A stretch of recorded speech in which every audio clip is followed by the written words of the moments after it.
initially linear algebra started by solving linear equations. Yeah? So there was linear equations that needed to be solved. Yeah, so I mean, it is believed that this linear equation started with the ancient Greeks, yeah, as well as I mean, yeah, people in the even Indian ancient scientists, okay, always also was looking at linear equations, yeah, during their time. So it is believed that Greeks were trying to, I mean, optimize how much which crop should be sowed in how much part of the field, yeah, to get the maximum output. And so they were trying to optimize the agriculture essentially, yeah. And they wrote some variables, which is the percentage of the field to be cultivated with this particular crop. And they had some linear equation based on their experience from the last year. They tried to solve them, yeah, and that's how linear equations started. So nobody no vector spaces or anything earlier. So they started having these linear equations, and they wanted to optimize some crop or something like that. Yeah, so you had equations like this, by equal to c, and they wanted to solve them. Yeah. So I mean, later people realized that okay, I mean, a system of linear equations like this, yeah, can be converted to another system of linear equations with exactly the same solution by doing one of these elementary transformations. You could multiply some equations by scalar multiple. You could subtract one equation from the other, and the solutions is not changing. It was very obvious to realize that initially, yeah. And you could eventually bring down this equation to a very simple form by this Gaussian elimination you have seen, yeah, to say either lower triangular or upper triangular, yeah, and then you could solve the equations easily. So this is how linear algebra started, yeah. Then people realized that okay, I mean, we are not just talking about equations, we are actually talking about matrices. You could write this in this form, yeah, and we are actually talking about the properties of this matrices, what is being studied, yeah. And yeah, so that's how this linear algebra got started, possibly, yeah. I mean, there's no one father of linear algebra or anything like that. Various people from different civilizations started observing this, okay, yeah. And yeah, so then yeah, I mean, yeah, then all these people realized, and then people started seeing these different things, and they started trying to come up with a unified theory for it, yeah. So you had a definition of vector spaces, yeah. Now, so what is the definition of a vector space?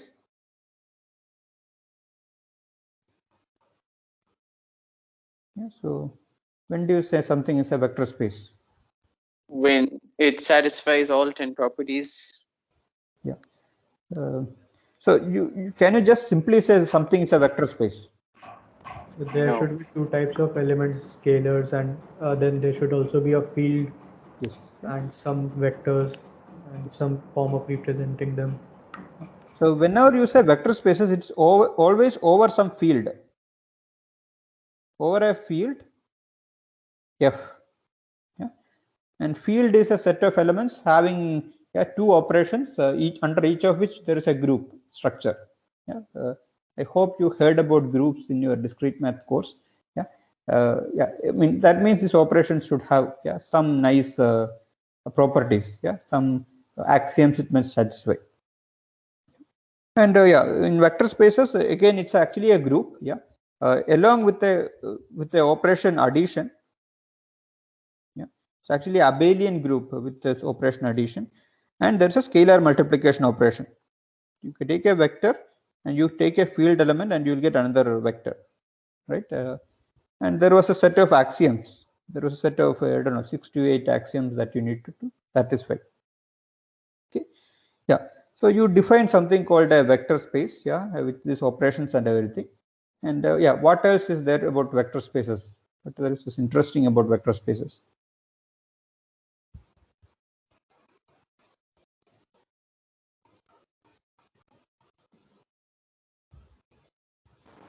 Linear transformations.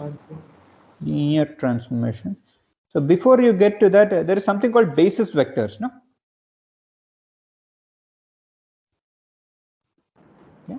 Yes, and every vector in a vector space can be uniquely represented in terms of basis vectors. Right? Can be represented uniquely in terms of the basis vectors. Yeah. Yeah. So yeah, what is basis vectors? So independent vectors which span the entire vector space. It's a set of vectors which which span the entire vector space, right? Which are linearly independent themselves and they span the entire vector space. Yeah. Yeah.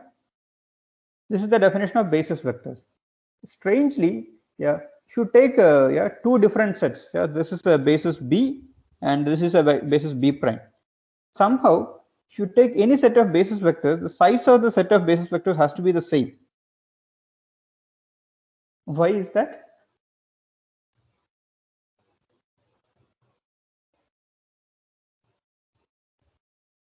It's because if it were more, then one vector could be represented as linear combination of the other.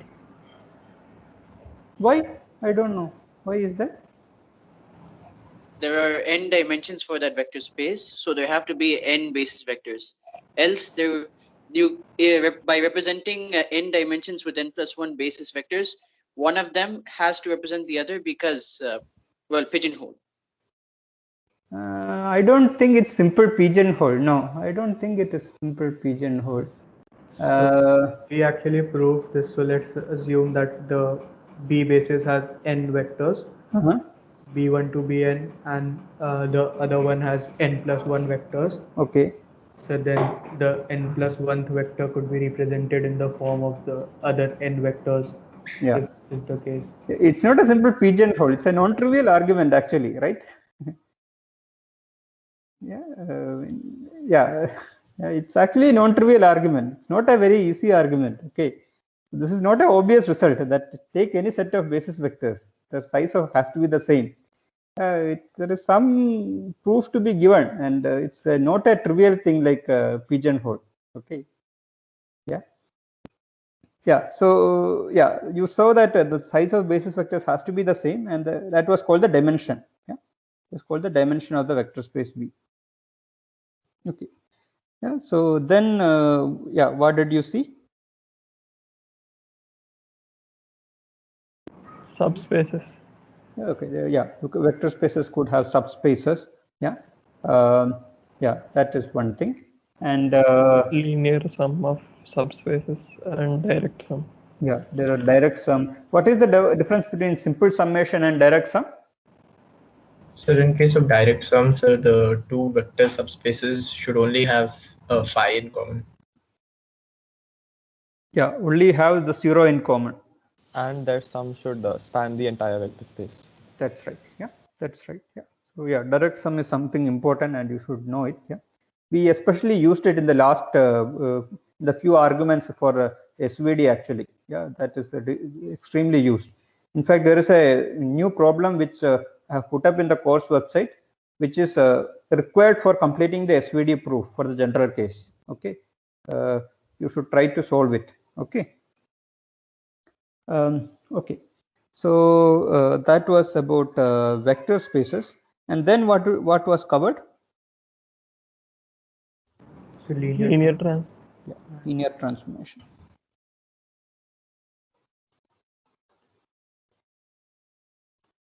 Yeah.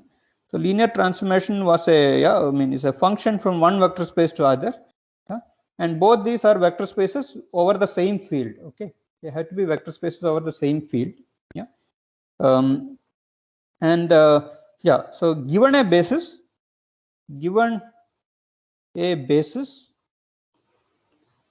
for V comma W, yeah, this linear transformation has a matrix, right? Yeah. So you have to specify a basis for V as well as W, and then you will get a matrix. Yeah. So yeah, we started with the linear equations and matrices was there, and then we went to abstract vector spaces, And in linear transform, we are actually coming back to matrices. Yeah. So we could write linear transformation in terms of these matrices. Yeah. So yeah, what could you say about linear transformation? What are their interesting properties?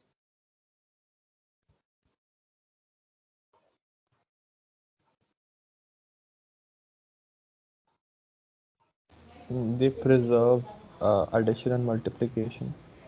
Yeah. So by definition, linear transformation is a function which yeah, so t of alpha v plus beta w has to be equal to t of v plus beta times t of w. Yeah. And the important consequence of this is a linear transformation is completely defined by its action on the basis vectors, right? Yeah.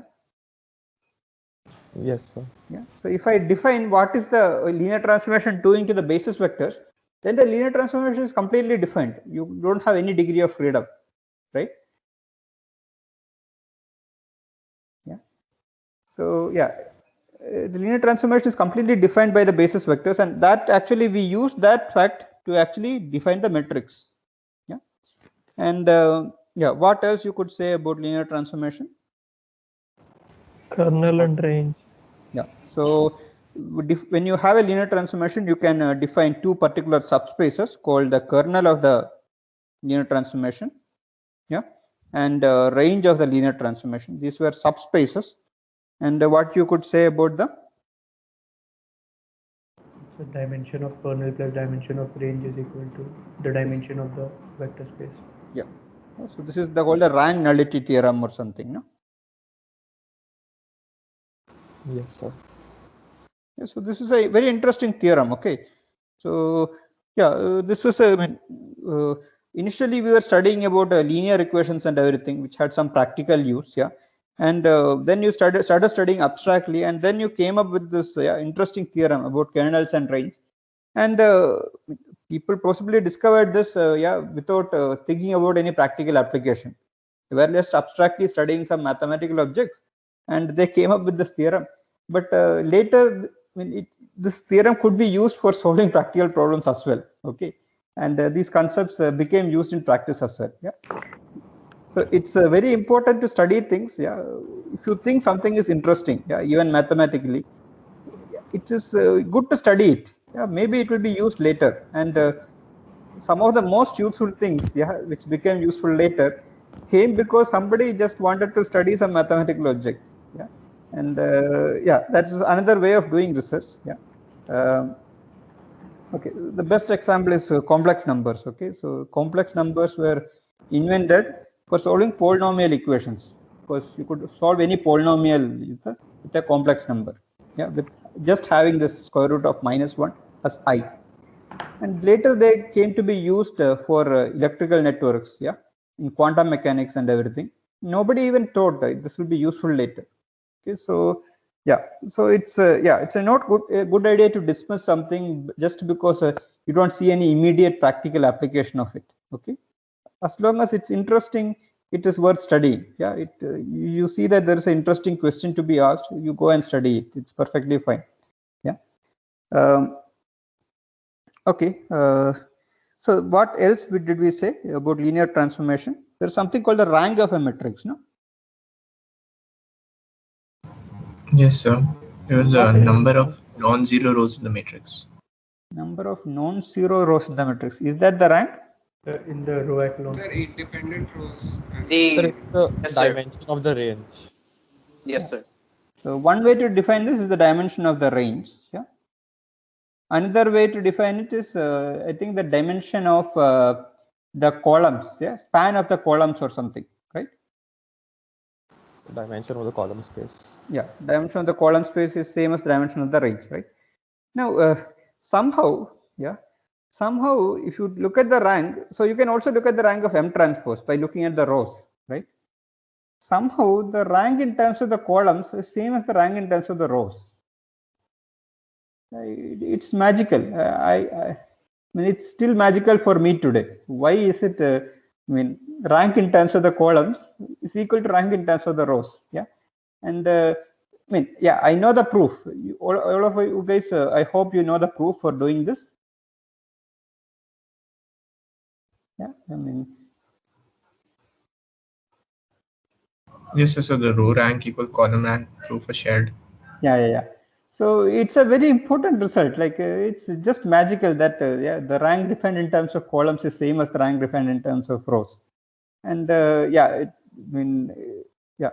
So yeah, this rank is independent of whether it is defined in terms of rows as well as columns. Yeah, and it seems to be a property of the linear transformation itself. Okay. Also, then we looked at change of basis, right? Yeah.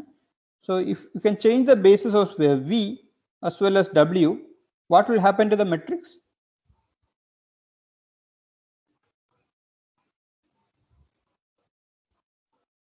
What will happen to the matrix? It will also change to represent the transformation properly. Yes. So we change the basis of V, so that corresponds to right multiplication by some matrix here, and we change the basis of W, that corresponds to some left multiplication by some other matrix. Yeah, and that's how the matrix changes by the change of basis. And yeah, hope you remember how to obtain the matrices B and B prime from the basis that different bases that is being chosen. Okay. Yeah, and yeah, if both the vector spaces were the same, both the vector spaces were the same, then you would like to have the same basis for the domain and the range. Yeah, and then the change of basis was looking like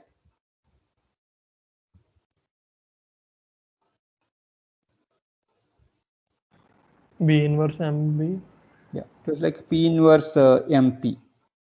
Yeah, and yeah, we had an argument how to interpret this formula. Yeah, so these things are called operators, and yeah, and in that case, this is the change of basis matrix. So if you are allowed to independently change the basis of V and W, you can always convert a matrix to a diagonal matrix. Yeah, you can always convert a matrix to a diagonal matrix if you are allowed to independently change the basis of V and W. You remember this result? Yes, sir. Yeah. Where did we see this result? Singular value decomposition. Singular value decomposition.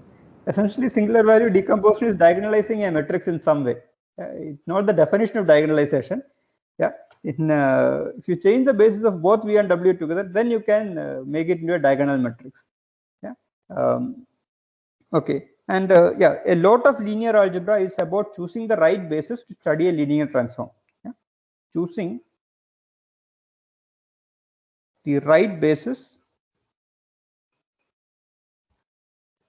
to study some set of linear transformations, and that's what a lot of linear algebra is about. You change the basis and then study the linear transformation in that basis. Okay, then what else did we study? What else was covered? So then we started with system of linear equations. Yeah, so yeah, I mentioned that in the beginning itself. Yeah, that's how I prefer to cover it, but yeah. Okay. So after that, So we looked at the probability matrix and eigenvalues and eigenvectors. one thing you missed out in between. So coordinates. Something called determinants was covered. Determinants and elementary properties of. So elementary matrices, yes, sir. Yes. Determinants and those things were covered. Yeah. So the determinants is this strange formula, no? Some complicated formula. There's no physical meaning to it. Do you know any physical meaning to what a determinant is?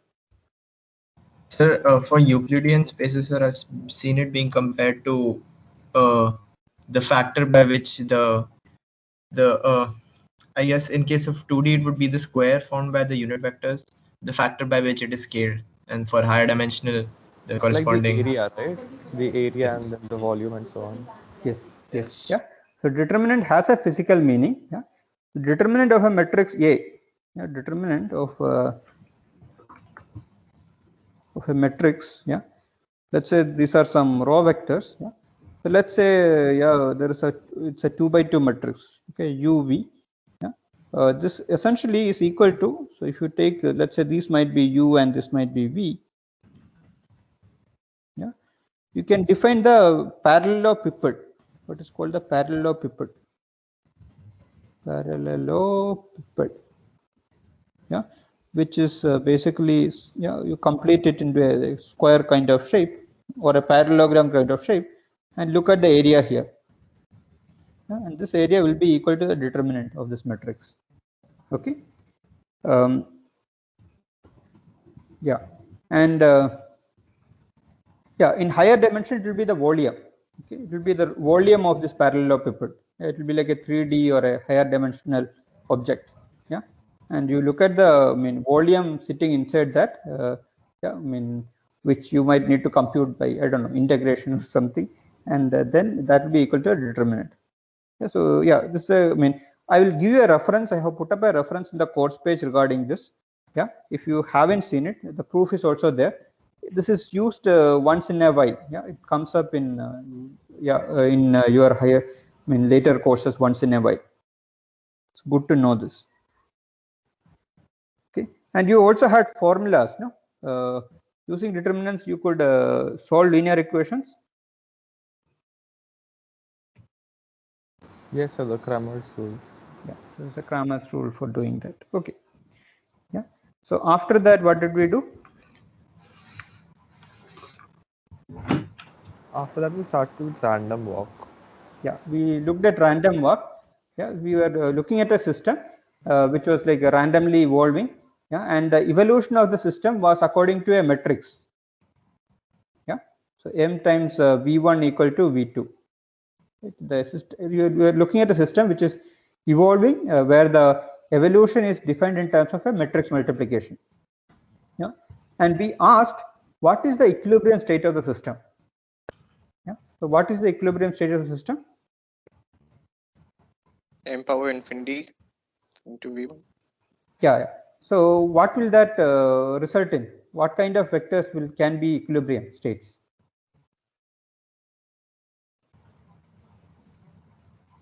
So the eigenvectors of the Eigenvectors. transformation with eigenvalue 1. Yeah, and eventually the system will converge to a state like this. This is the equilibrium state. Yeah, or more generally vectors of this form. Yeah, so if you end up in a state, then you'll be trapped in the subspace. Yeah, in the scalar multiples of that vector, right? Yeah. Yes, sir. So the system, once enters this kind of vectors, then that kind of equilibrium state, you will only get certain scalar multiples of that vector. Yeah, and and what did we call this kind of stuff? Eigenvalues. Yeah, So eigenvector. This is eigenvalue. Yeah, fine. Okay, so we defined this eigenvector, eigenvalue, and what's more interesting about them? Any other results interesting about them, Viso?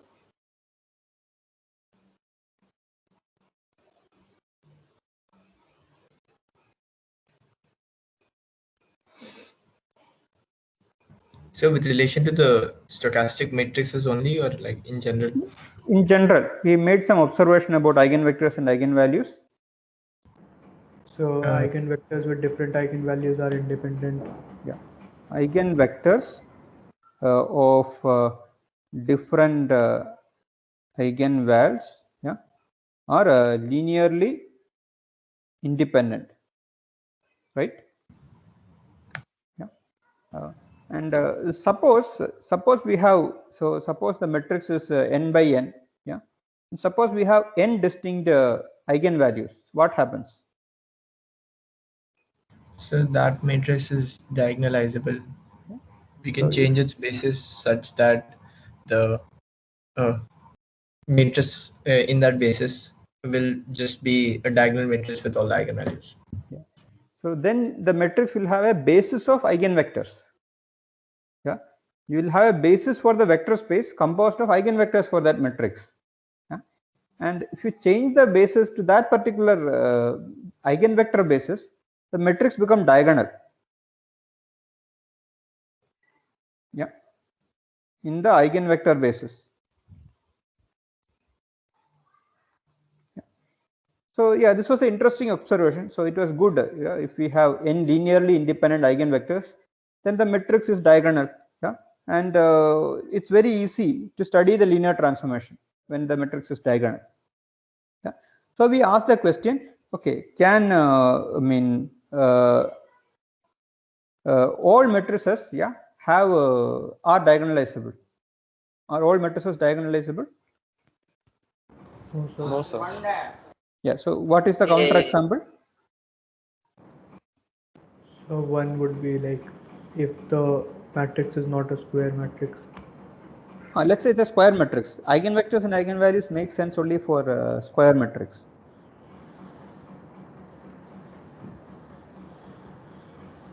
So like 0, 1, 0, 0. Yeah, so this was one example we saw. Yeah. And so I also mentioned this in class, which I didn't prove. Yeah. So there is a concept of a generalized eigenvector. Yeah.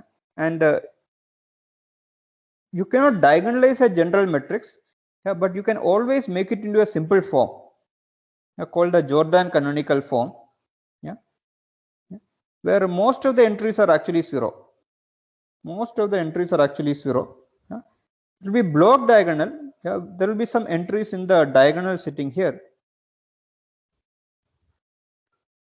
Yeah, and the upper off diagonal row, upper off diagonal entries will be ones. Yeah, and everything else will be zeros. Yeah, so you cannot diagonalize a general matrix, but you can still bring it very close to a diagonal form, where only the diagonal entries are there, and there's also a off diagonal entries which is 1. Yeah, I didn't prove it, but I gave you a reference regarding this. Yeah, in the course website. Okay, it's good to know there is something like that, even if you don't know the proof. Yeah, and feel free to look at the proof. Yeah, it is something will be useful for you. Yeah, I mean, if you are interested in this sort of stuff. Okay, so what else did we cover? Algebraic and geometric multiplicity. Yeah. Okay, so I mean, how do you find eigenvectors and eigenvalues? From the kernel of m minus lambda I. So what is called the characteristic polynomial, right? So you had something called the characteristic polynomial, which was equal to the determinant of m minus lambda I. Yeah, but this is the variable. Yeah, and all the eigenvalues are roots of this polynomial. We saw that. Yeah, and yeah, the algebraic multiplicity.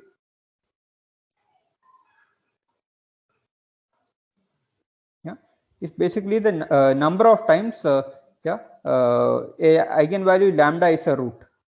Yeah, the number of repeated roots corresponding to lambda.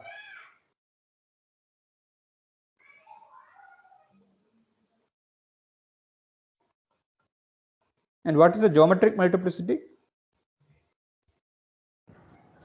The dimension of the kernel of M, the characteristic polynomial. Dimension of the kernel of the M minus lambda I. Yeah, m minus lambda I. Or this is the number of linearly independent eigenvectors with eigenvalue lambda. Yeah. Or another way to say this is the dimension of the eigenspace of lambda. What is the eigenspace of lambda?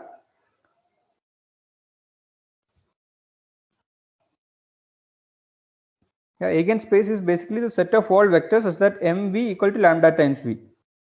Okay, what happened there? I don't know. Oh, did I lose that thing?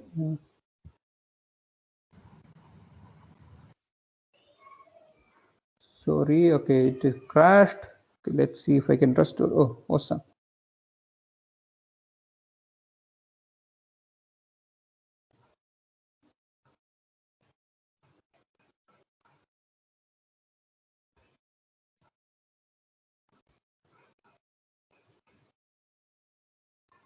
Yeah. Okay. So eigenspace of lambda is the set of vectors as mv equal to lambda v. Yeah. So remember, the eigenvector is always a non-zero vector. Eigenvector is always a non-zero vector. Yeah, but the eigenspace also has a zero vector. Okay. Yeah. And what did we say about these things? If they are equal, then the matrix is diagonalizable. Yeah, if they are equal, then the matrix is diagonalizable. That's right. Yeah. Okay, so that was great. Then what did we discuss after that? Inner products and norms. Yeah, so we defined the norms and inner products.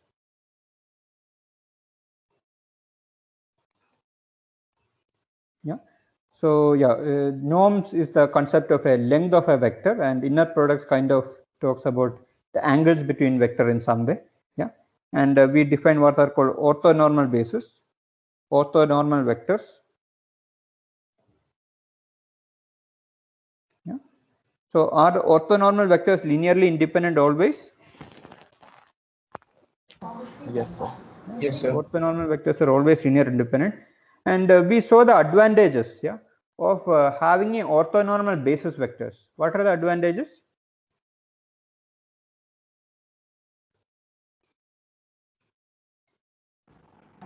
So we can represent any vector, we can convert any vector into the orthonormal basis very easily by just taking the dot product. Yes. And we can also take the projections very easily into an orthonormal subspace. That's right. Yeah. So it's very easy to find the projections, yeah, if you have a orthonormal vectors, and yeah, it's very easy to write down the coordinates, just the dot products, yeah, with those basis vectors. Yeah, so it's very easy to do computations with orthonormal basis vectors. Yeah, yeah, and then we looked at an interesting theorem. Yeah, we studied symmetric matrices.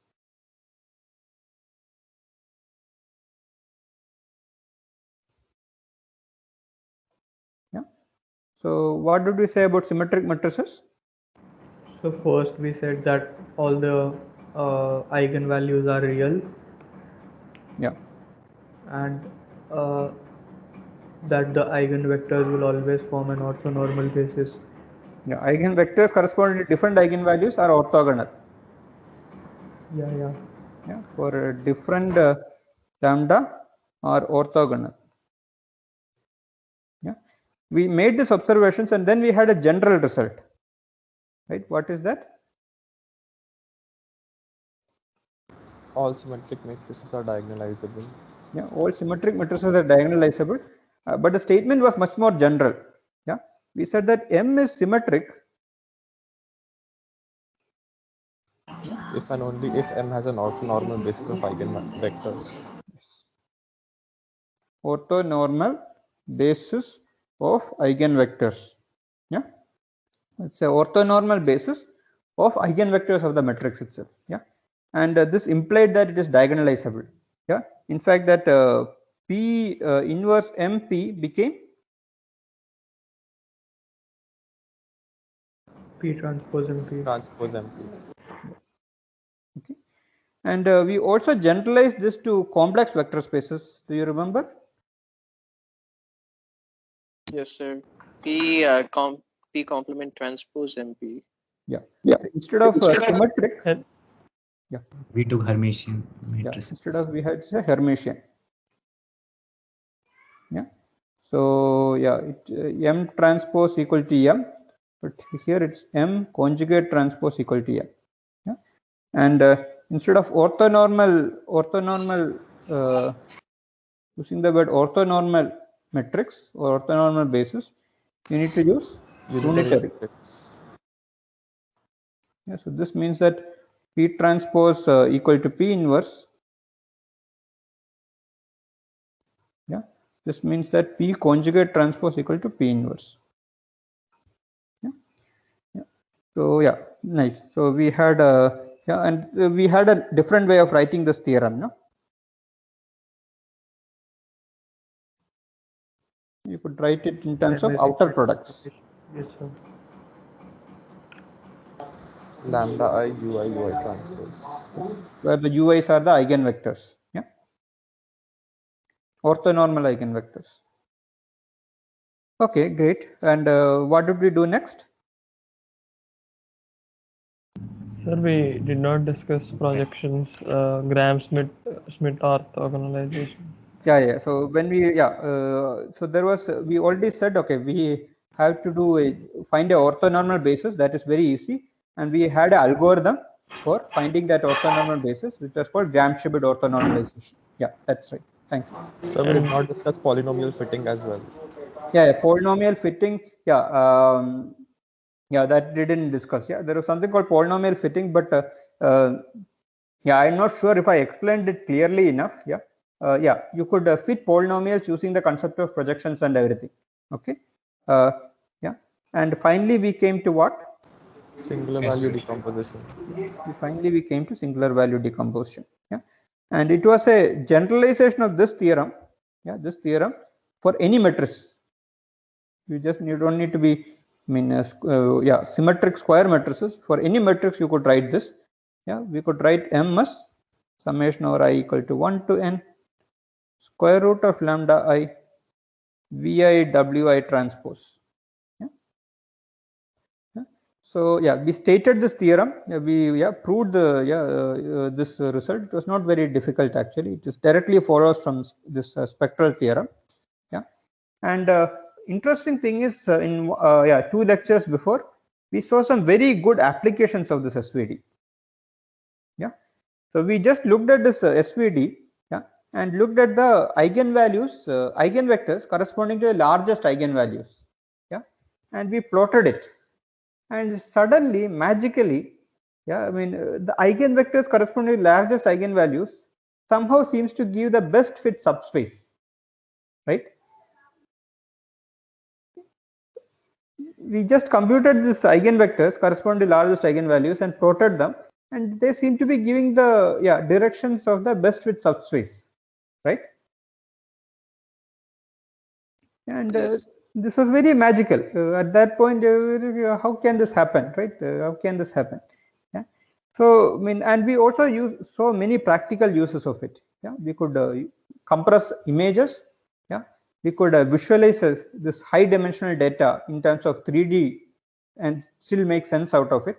Yeah, and yeah, so we looked at 2-3 examples. Yeah, and then in the last lecture we actually gave a proof that SVD, yeah, this and best fit subspaces, that if you just truncate the SVD summation, yeah, we will actually get the best fit subspace. Yeah, and which gave a explanation, which gave a theoretical proof, yeah, for what you already observed. Yeah, so only when you give a proof for something you really understand what is happening. Yeah, otherwise it is magic. Yeah, in science, if you observe something, you better also be able to reason out why it is happening. Yeah, otherwise, it is not. It's a meaningless. It's an observation that might be useful, but we don't understand why it happened. And this best fit subspaces proof actually gave a reasoning why it's actually happening. And the proof, it was a little more long and everything, but it uses only the stuff you already know. It didn't use anything that you don't know. Okay, so it was a long proof, yeah, and it used only the stuff you know, and you based on which you could argue that this is the best fit subspace. Yeah, and it basically used the spectral decomposition theorem. It used the properties of dot products and some inequalities we used, stuff like that only. There was a general case. For proving the general case, you need one particular theorem that is a small claim which I left out. I have given it as a problem in the in the course website. Okay, so one particular thing that you can take a vector in a 2-dimensional subspace which is perpendicular to V1 or something we assume, that need to be generalized for arbitrary vector spaces. Arbitrary k, and that needs to be done. Otherwise, we did the complete proof. Okay. So that was that was about the course. You have any comments? Anything? Any doubts about the course?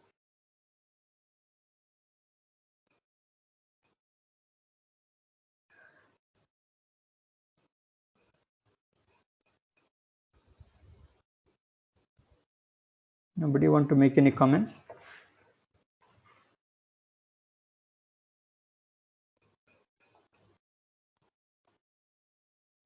So no doubts as such, but I just wanted to say that the entire course was very well structured. Okay. Okay. Thank you. Yeah. So yeah, I wish I could cover more applications. Yeah.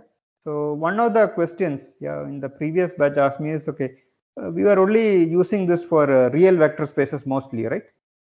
We were only using this for real vector spaces. Is this? Is it why why are we studying even abstractly? We could always assume that all the vector spaces are real. Yeah, is that true? So in the assignment itself, we had function spaces. So that's an abstract vector space, right? Yeah, it's a function space.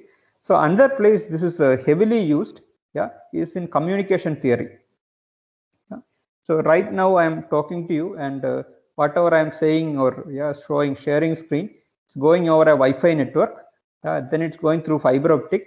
Then it again going through some Wi-Fi and reaching you. Yeah, and none of these channels, whether it is this Wi-Fi network or even fiber optic, they are not perfect channels. Okay, whatever you send across, it will just in between it will be corrupted. Yeah, it will be flipped and everything. But still, we are communicating very normally, right? How is that happening?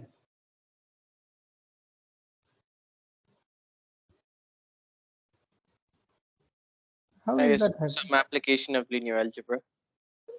Yeah, but could you tell me why that could possibly happen? How can I communicate when over the air, when all sorts of things would happening to my data and it's sent across the air?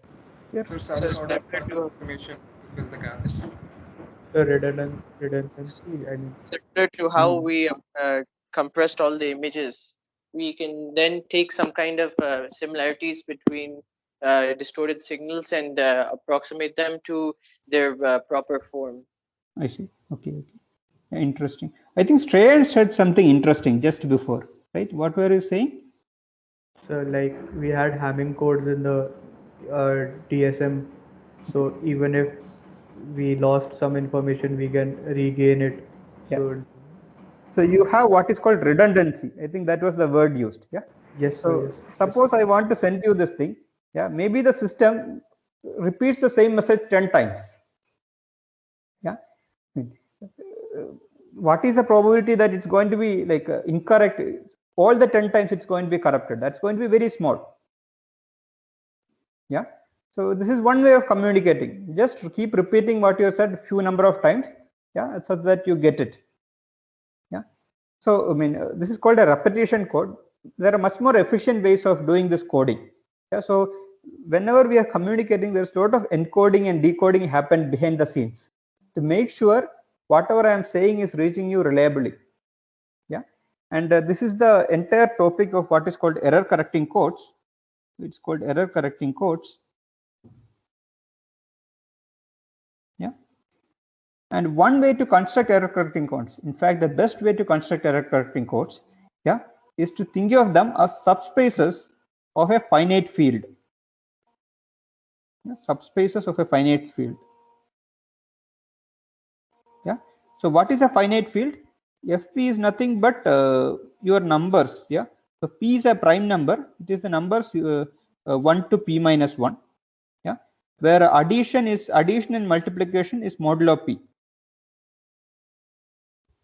You take the numbers from 0 to p minus 1. Addition and multiplication is modulo p. That is your prime. That is your field Fp. Yeah. And one way to construct error correcting codes is to think of them as subspaces of some n-dimensional vector space over Fp. Yeah.